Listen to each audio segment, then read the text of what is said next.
L'Occident se laisse prendre dans le piège du politiquement correct. Il est de bon ton d'être ouvert à tout le monde, à tous les courants.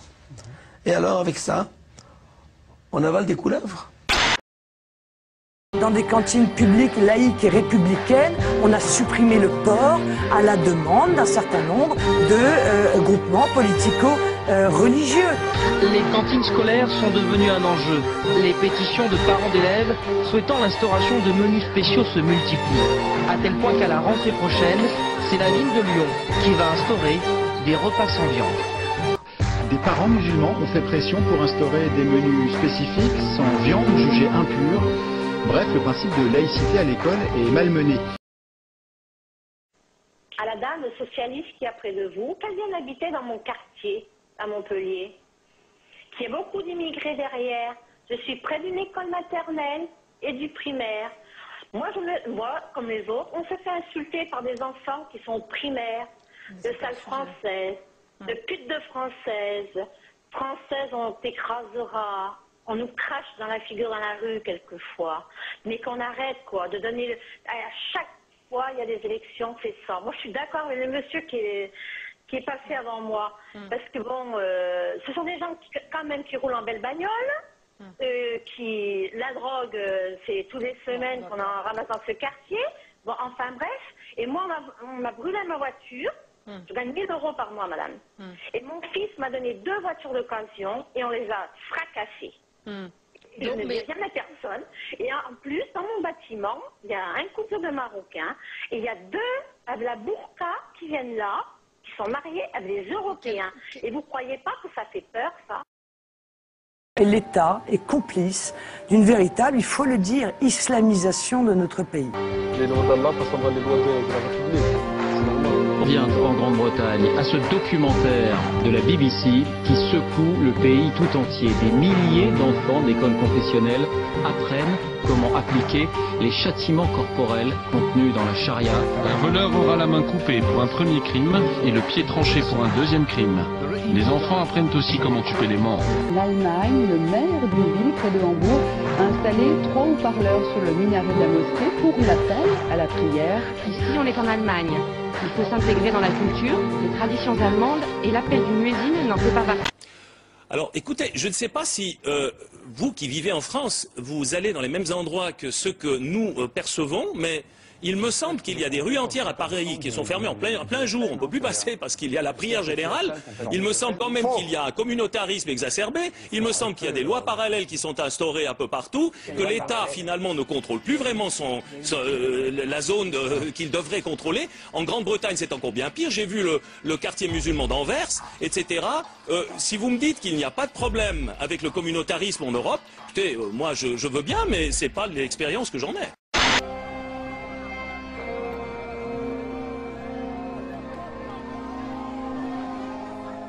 Est-ce que l'islam est compatible avec une société plurielle et pluraliste? Ou bien l'islam se réforme, se modernise au sens fort du terme, ou bien nous allons vers une confrontation, une conflagration. On dit l'islam est une religion. Je veux bien. C'est certainement une religion, incontestablement. Mais à partir du moment où Mohammed a quitté la Mecque pour émigrer vers Médine, qui est devenue la cité sainte, à ce moment-là, l'islam a toujours lié le religieux au politique, le religieux au social. Religion et société sont devenus inséparables. Et ceci dure depuis 14 siècles. Toutes les sociétés musulmanes ont été des sociétés intégratives, globales, globalisantes, totalisantes, pour ne pas dire totalitaire. L'islam, je le répète, n'est pas seulement une religion. L'islam est une culture, l'islam est une conception de la société, et c'est bien au-delà de la pratique religieuse. C'est une philosophie de l'existence, et surtout, c'est un droit, je le répète, qui englobe tous les éléments de la société.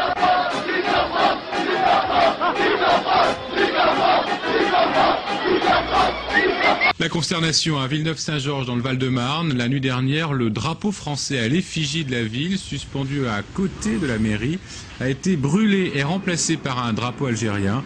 ouvrons les yeux et réagissons, je le crois, avant que notre nation en soit gravement perturbée et même peut-être notre civilisation. Lapidation. Moi, je serais dans un pays musulman, je dis oui. Pays musulman. Bah oui, c'est la loi divine. C'est une loi divine. Couper la main à un voleur, je suis d'accord. Je suis d'accord. C'est pas divine, c'est une loi. Non, elle est loi divine.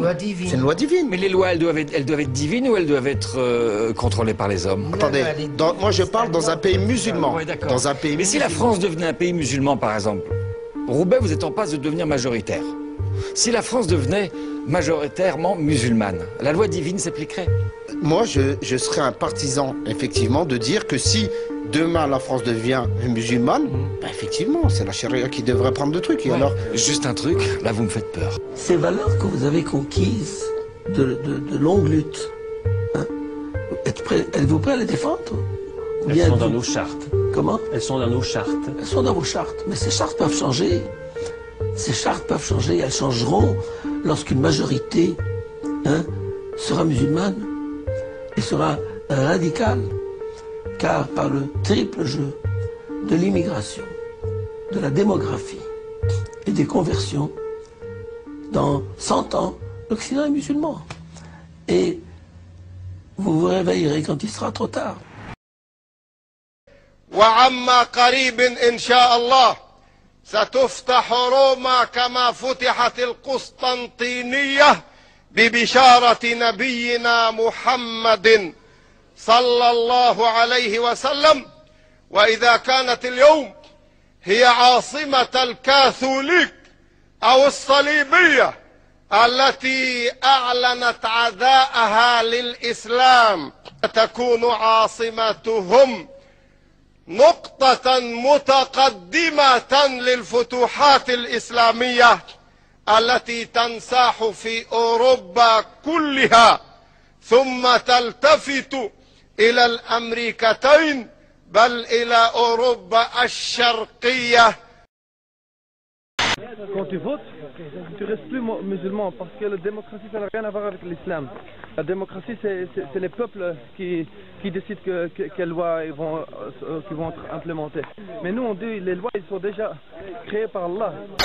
Nous on dit pas s'il vous plaît monsieur le Terme, s'il vous plaît monsieur Tillemann, laissez-nous porter notre voile, laissez-nous porter le niqab. On dit pas ça. On porte le niqab, on porte le hijab. Nous on dit, monsieur Tillemann, préparez-vous à déménager parce que les musulmans sont restés ici et sont venus ici pour rester. L'islam est venu ici pour rester et ici venu pour dominer. 30 مليون. هذا الرقم له دلالات كبيرة ومعاني كبيرة. من 25 ل 30 مليون مسلم يقيمون في أوروبا. تمام. المسلمين هم اللي بيخلفوا، أوروبا ما بتخلفش. مما يعني إن خلال 20 سنة هيكون المسلمية غالبية ممكن تكون لها تأثير غير عادي في التحكم في القرار وفي صنع القرار. Je préfère prier dans la rue avec les gens pour gagner plus de hasanat. Parce que si je prie chez moi, il y a moins de hasanat. Non, je suis quand même inquiet de voir qu'on ne peut plus s'interroger sur l'identité sionnée de cette majorité. J'ai toujours dit que j'étais blanc, catholique, hétérosexuel, donc répréhensible. Je n'appartiens à aucune minorité, donc je n'ai pas le droit de m'interroger sur mon identité. C'est tout à fait fascisant que de le faire. Voilà. En revanche, si vous appartenez, si vous êtes PD, si vous êtes noir, si vous êtes maghrébin, etc., vous avez parfaitement le droit de le faire. Pourquoi ? Ça m'intéresse. C'est tout. Alors, quelle est votre réponse? J'ai pas de réponse. Je n'ai plus de réponse. Je suis hors de... réfléchir à tout ça. Je suis hors de la citoyenneté. Je vous ai déjà dit que j'ai jamais voté de ma vie. Je m'en flatte. Je ne me sens plus rien du tout parce qu'on m'interdit de me référer par exemple à mon histoire personnelle, à un héritage chrétien. Je pense que l'Europe est chrétienne, que la France est chrétienne. Voilà, c'est tout. Je le pense profondément. Sans ça, elle n'est plus rien. Elle est une espèce d'auditorium des droits de l'homme et des syndicats et c'est tout. Voilà. Quand un musulman me dit l'islam est la religion de la tolérance, je lui réponds, parmi les 57 pays musulmans de la planète, cite-moi un seul, où la liberté religieuse existe. Oscar Freudinger, Dalil Boubaker nous dit l'islam est parfaitement compatible avec la démocratie. Ce qui vous a convaincu? Non. non, parce que ce qui se passe dans toute l'Europe actuellement me montre le contraire. En Allemagne, une femme battue voulait divorcer, elle est marocaine comme son mari. La juge a refusé en s'appuyant non pas sur la Constitution mais sur le Coran. On a toujours à l'esprit de se dire où ça va aller, jusqu'à où surtout. Dans les entreprises, ils réclament sans cesse des salles de prière, ils réclament sans cesse le port du voile, l'autorisation de jours fériés qui sont des jours fériés musulmans et non pas les jours fériés du calendrier classique. Ils réclament également qu'il n'y ait plus d'alcool dans les restaurants d'entreprise, qu'il n'y ait plus de porc. En France, l'islam est la première religion dans les prisons. 60% des 60 000 détenus sont musulmans. Les volets de la fenêtre de ma chambre, ils dorment sur le bureau de mon père. Je vois la gendarmerie. Je vois comment sont les personnes qui vont à la gendarmerie majoritairement. Oui, ben non. Et ce sont des gens qui sont nés en France, mais qui ne se sentent pas français parce que leurs parents sont issus de l'immigration. Majoritairement, tous les jours, quand j'ouvre les volets de ma chambre, c'est ce que je vois. Il y a des choses que je ne vais pas laisser. Mais il y a des choses sur ma culture qu'il fallait que je laisse pour m'intégrer dans la société américaine. Parce que quand j'étais à New York, il y avait la communauté sénégalaise, et parmi eux, il y avait des gens qui étaient là-bas pour 20 ans, ne parlaient même pas anglais. Ils étaient entre eux, ils mangeaient ensemble, ils ne voulaient pas s'intégrer avec les Américains. Ils ne voulaient pas s'intégrer avec les Américains. Ils ne voulaient même pas, ils te regardaient différent que celui des Sénégalais et avec les Sénégalais. Quand j'étais là-bas, moi, je suis allé à Cleveland, Ohio. Je voulais m'intégrer dans la communauté américaine. Et quand je suis devenu américain, j'ai pris la nation américaine très sérieuse. Je suis prêt à mourir pour les États-Unis, parce qu'ils m'ont tout donné. C'est un pays qui m'a tout donné, même l'Afrique ne pouvait pas me donner.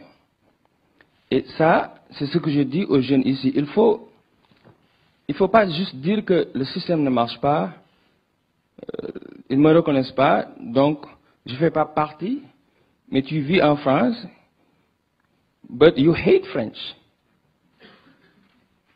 Si tu hate French, you just take your stuff and you go home. Si tu détestes la France, tu prends tes affaires et tu t'en vas.